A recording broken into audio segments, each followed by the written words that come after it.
subscribing if you enjoyed this video. I'm Marilyn here with Superman. Today we're going to make Special Palabok. Our ingredients are Palabok noodles, and for the sauce we have pork mince, sauté, shrimp and squid. We have broth cubes, annatto powder, onion, garlic, cornstarch, and we are going to need also pepper and salt. okay.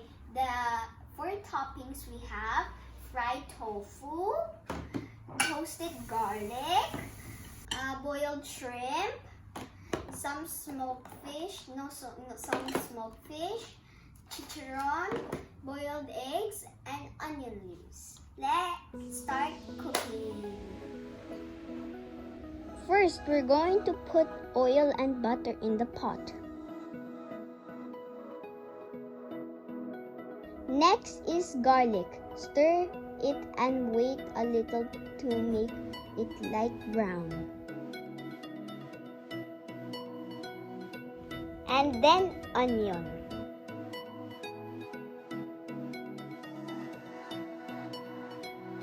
Next, let's put the ground pork. Cook it until it's brown.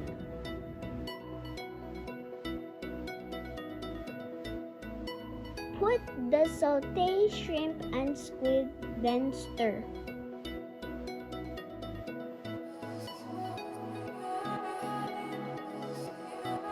Next, annatto powder, stir, and the shrimp broth and cubes.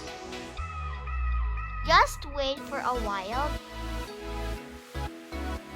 Then put water, cornstarch or flour, and salt and pepper.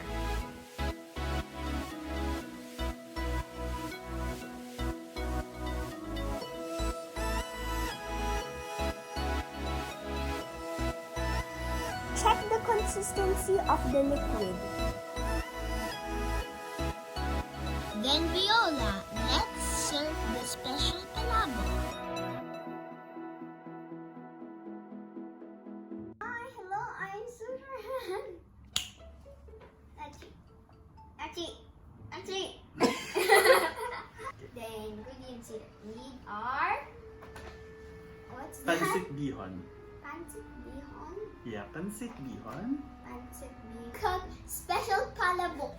What is palabok? Palabok na palabok. I don't know. Hey everyone. Again. Ready. For our sauce. Okay. For our sauce, we have Palabok noodles, ground pork. Wait. Pork mince, sauté shrimp and squid. We have broth cubes and